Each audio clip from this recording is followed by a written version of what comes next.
جل جلاله. الحمد لله القوي سلطانه، الواضح برهانه، المبسوط في الوجوده كرمه وإحسانه.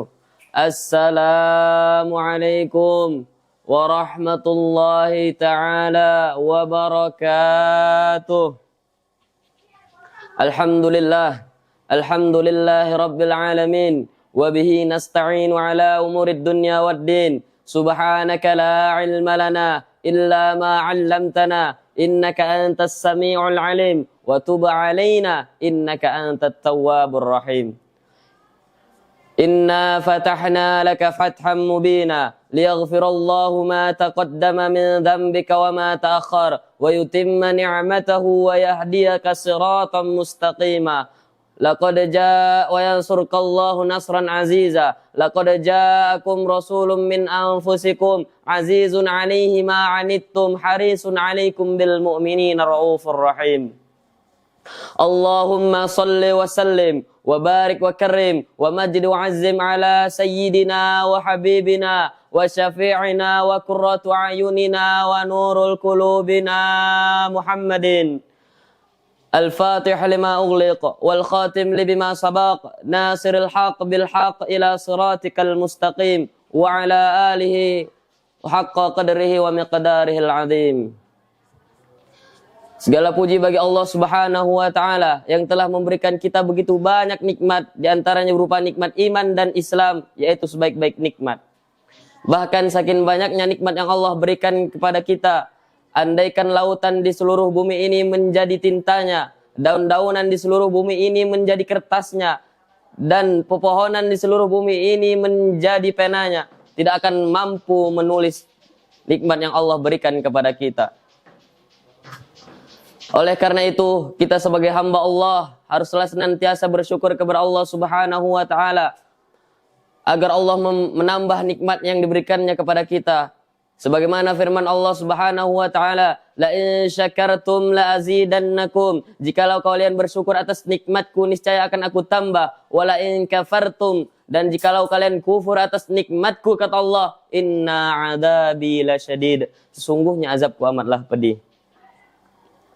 Salawat serta salam semoga tetap terlimpahkan kepada junjungan kita, panutan kita, yakni Nabi besar Muhammad sallallahu alaihi wasallam.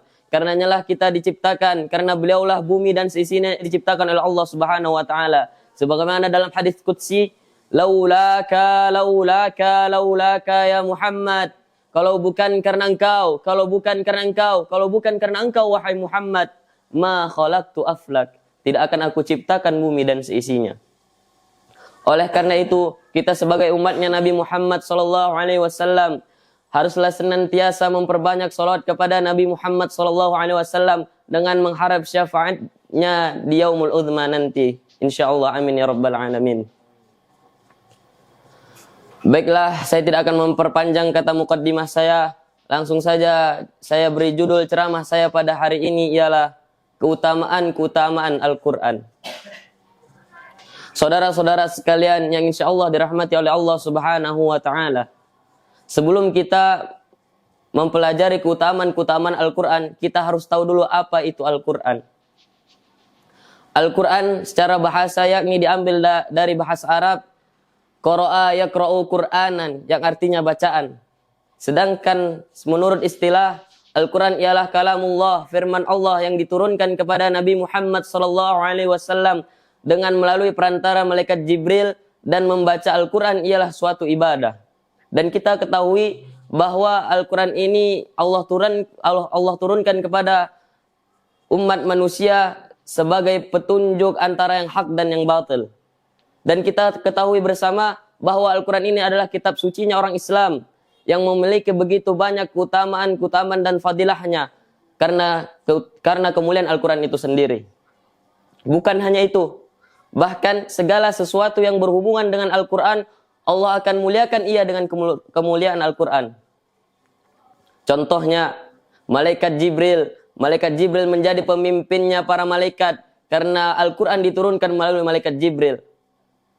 Kota Mekah menjadi mulia, kota Mekah menjadi pusat perhatian umat Islam di seluruh bumi karena di kota Mekah lah diturunkannya Al-Quran. Gua Hira menjadi mulia karena di gua inilah diturunkannya Al-Quran.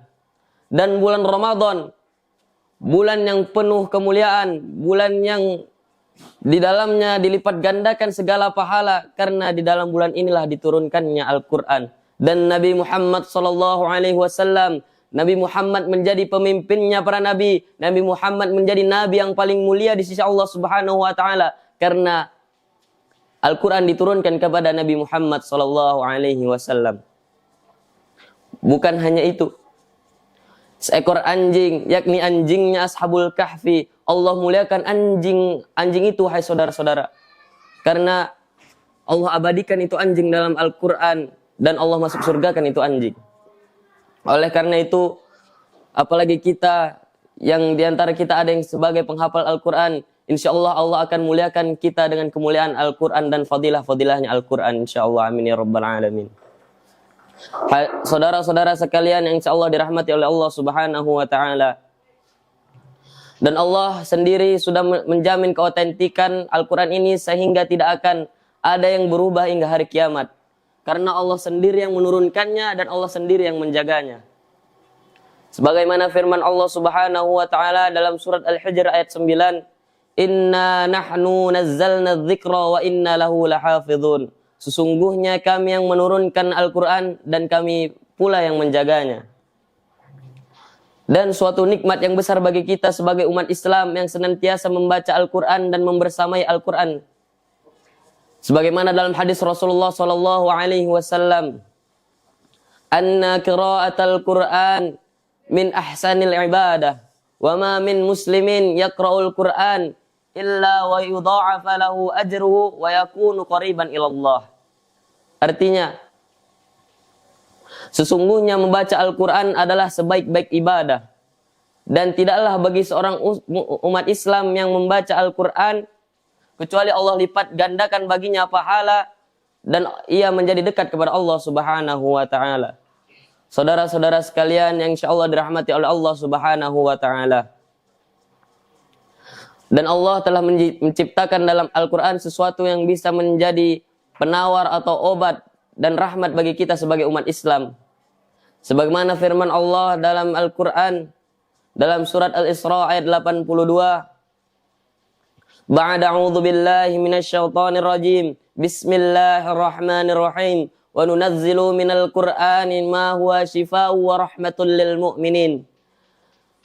Wala yazidul zalimina illa khasara.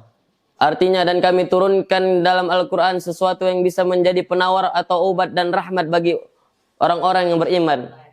Dan bagi orang zalim hanyalah akan menambah kerugian. Saudara-saudara sekalian yang insya Allah dirahmati oleh Allah Subhanahu wa ta'ala. Kalau kita membicarakan keutamaan dan fadilahnya Al-Quran, begitu banyak lagi yang harus kita sebutkan. Karena sekian banyaknya keutamaan dan fadilah-fadilahnya Al-Quran. Oleh karena itu, kita sebagai umat Islam haruslah senantiasa membaca dan mentadabburi Al-Quran. Menyambut bulan suci Ramadan, bulan yang segala pahala Allah lipat gandakan di bulan ini. Dan di bulan inilah kita harus senantiasa membaca dan mentadabburi Al-Quran. Dengan mempersiapkan amal, apa yang harus kita lakukan di bulan Ramadan, sehingga amal kita Allah lipat gandakan dan memberikan pahala yang begitu banyak. Baiklah, demikianlah ceramah yang dapat saya sampaikan. Kurang lebihnya saya mohon maaf. Bila ada kurangnya itu datangnya dari diri saya sendiri, dan bila ada lebihnya itu datang dari Allah Subhanahu wa ta'ala. Billahi taufiq wal hidayah. Wassalamualaikum warahmatullahi ta'ala wabarakatuh.